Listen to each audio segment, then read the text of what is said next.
The autumn wind cut through downtown Seattle like a knife, carrying the smell of rain and exhaust fumes as 17-year-old Tyler Matthews huddled against the brick wall of a closed storefront, his threadbare jacket doing little to keep out the cold. He'd been living on these streets for 8 months now, ever since his mother's boyfriend had thrown him out with nothing but the clothes on his back and $20 that lasted exactly 3 days. Tyler had learned the unwritten rules of survival quickly. He knew which alleys were safe, which shelters had beds available on which nights, and most importantly, he knew when to keep his head down and mind his own business. The cardboard sign beside him read, "Hungry, anything helps, God bless," written in his neatest handwriting, though most people walked past without even glancing in his direction, their eyes deliberately avoiding the uncomfortable reality of his existence. It was a Thursday afternoon, the sky gray and threatening rain, when Tyler noticed the old man walking slowly down the sidewalk, his weathered face telling stories of decades lived, his long silver hair pulled back in a traditional braid that reached halfway down his back. The elder moved with dignity despite his age, wearing a turquoise-adorned bolo tie and a worn denim jacket decorated with intricate beadwork that caught what little light filtered through the clouds overhead. Tyler watched as 3 young men in expensive sneakers and designer hoodies began following the old man, their voices growing louder, their movements aggressive, circling him like wolves who'd spotted prey they thought was vulnerable. "Hey, old man, nice jewelry you got there," the tallest one called out, his voice dripping with mockery and menace as his friends laughed and moved closer, blocking the elder's path on the busy street. "That's real turquoise, right? Probably worth some good money," another one sneered, reaching out to grab at the elder's bolo tie while pedestrians walked past quickly, everyone suddenly very interested in their phones. The old man stood perfectly still, his dark eyes calm but alert, not showing fear but not being foolish either, clearly assessing the situation as the 3 young men grew bolder, emboldened by the crowd's indifference. Tyler felt his heart pounding in his chest, every instinct screaming at him to stay put, to stay invisible, because getting involved in other people's problems was the fastest way to end up hurt or worse on these streets. He had his own problems to worry about, his own survival to think about, and nobody had ever stepped up to help him when he needed it. So why should he risk what little he had for a stranger? But something in the old man's eyes, a quiet dignity, a refusal to beg or plead, reminded Tyler of his own grandfather who'd passed away when he was 12, the only person who'd ever made him feel like he mattered. Before he could talk himself out of it, Tyler was on his feet, his legs moving almost on their own as he stepped between the elder and the 3 men, his voice steadier than he felt. "Leave him alone," Tyler said, his hands trembling slightly but his stance firm, knowing he probably looked ridiculous. A skinny homeless kid trying to stand up to 3 guys who clearly spent their days at the gym. The tall one laughed, a sharp, cruel sound that echoed off the buildings. "What are you going to do about it, homeless boy? You can barely stand up straight. You look like you haven't eaten in a week." "Maybe not," Tyler replied, his blue eyes meeting theirs without flinching.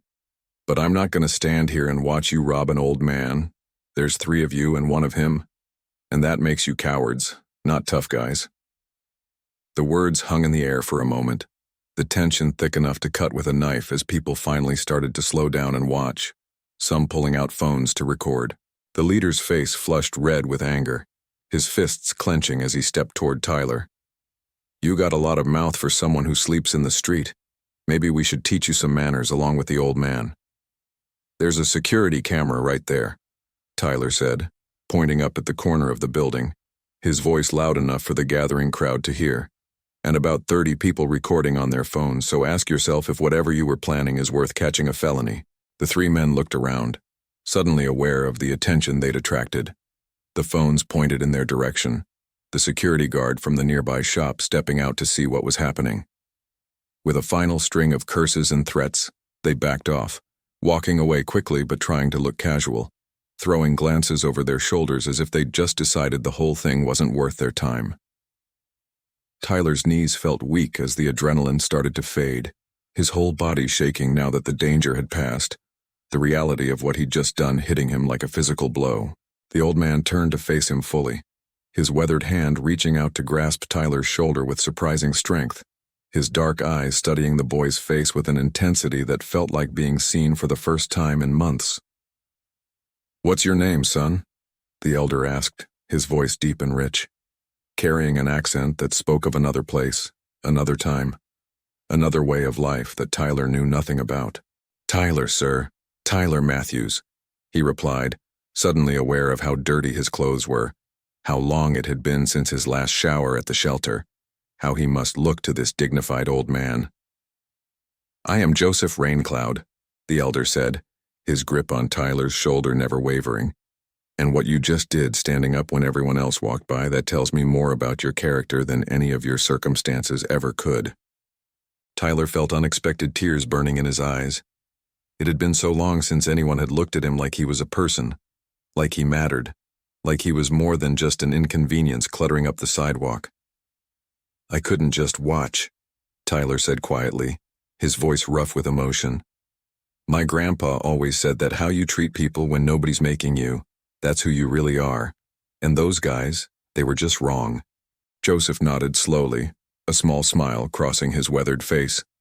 "Your grandfather was a wise man, and he raised you well, even if life has been hard on you since. Are you hungry, Tyler Matthews?" Before Tyler could answer, his stomach growled loudly, betraying the fact that his last real meal had been 2 days ago. A half-eaten sandwich someone had left at a bus stop. Joseph gestured toward a small diner across the street, the kind of place with cracked vinyl booths and coffee that tasted like it had been sitting on the burner for hours. "Come, let me buy you lunch, it's the least I can do." Tyler hesitated, pride warring with hunger. He wasn't looking for a reward, wasn't looking for anything except to do the right thing. But his empty stomach made the decision for him as he nodded gratefully. They sat in a corner booth, and Tyler ordered carefully.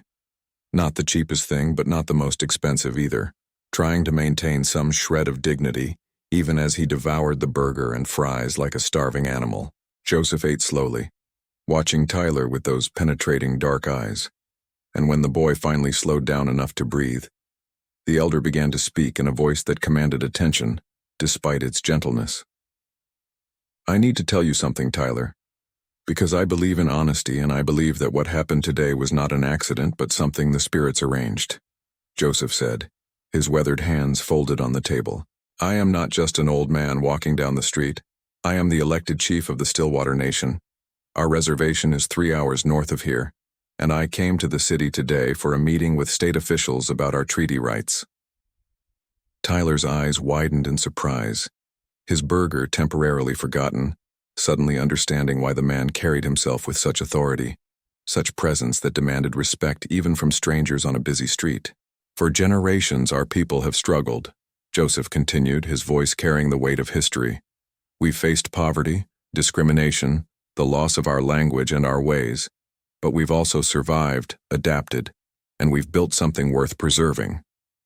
We have a saying among my people," the elder said, leaning forward slightly, "that courage is not the absence of fear, but the decision that something else is more important than fear. And you showed that today." Tyler shook his head, embarrassed by the praise. "I was terrified, sir. I'm still shaking, honestly. I don't know what I was thinking. Those guys could have seriously hurt me."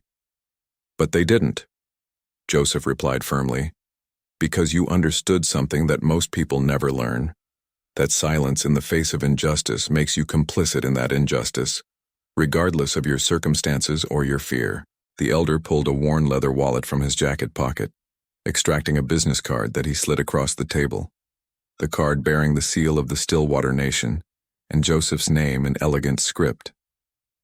"I want you to come to our reservation tomorrow," Joseph said, his tone making it clear this was not a casual invitation but something more important, something that carried weight and meaning beyond a simple gesture of gratitude.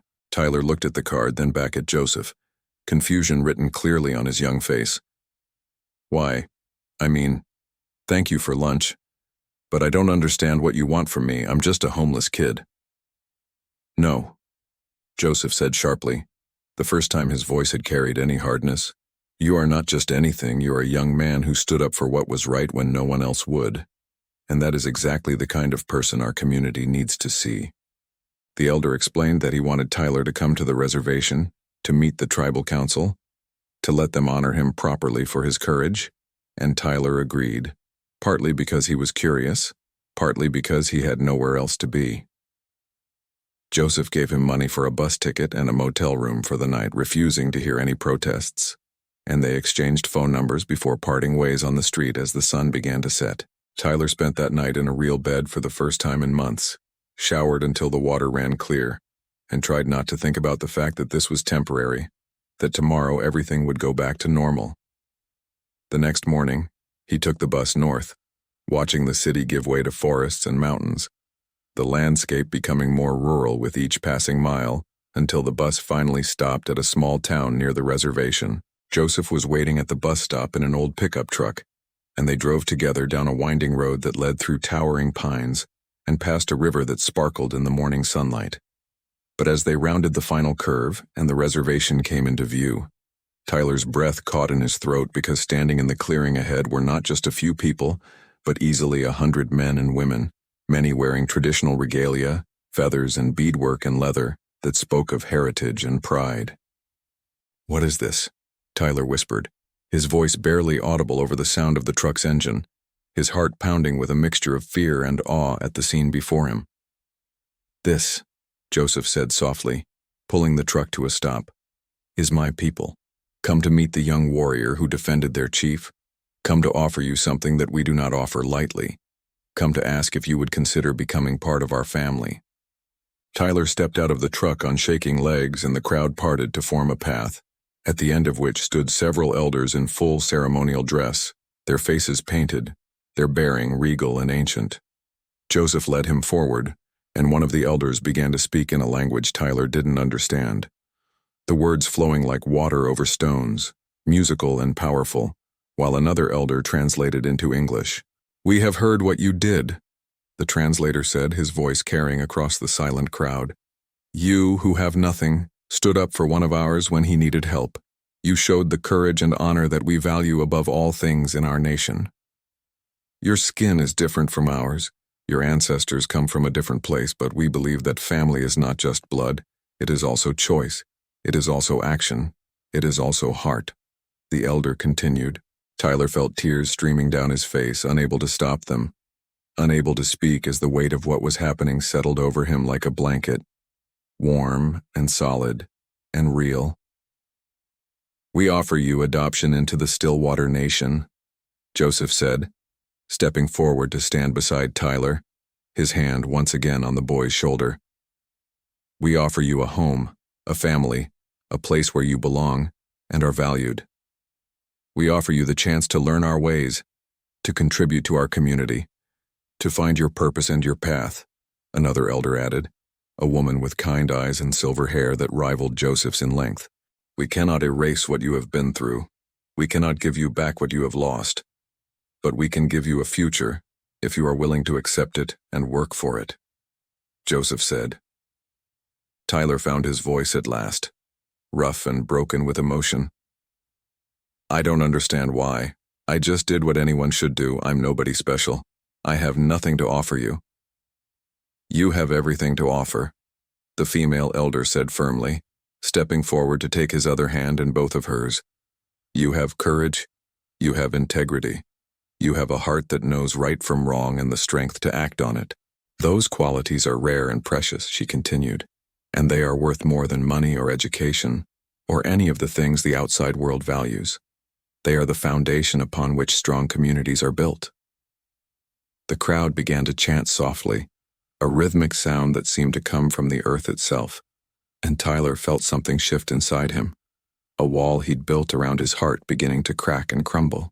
He thought about the past 8 months on the streets, the cold nights and the hunger and the loneliness, the feeling of being invisible, of not mattering to anyone, of being discarded like trash, and he thought about his grandfather, who would have loved this moment, who would have told him that this was exactly where he was supposed to be, that everything he'd been through had led him to this point. "Yes," Tyler said, his voice growing stronger with each word. "Yes, I accept.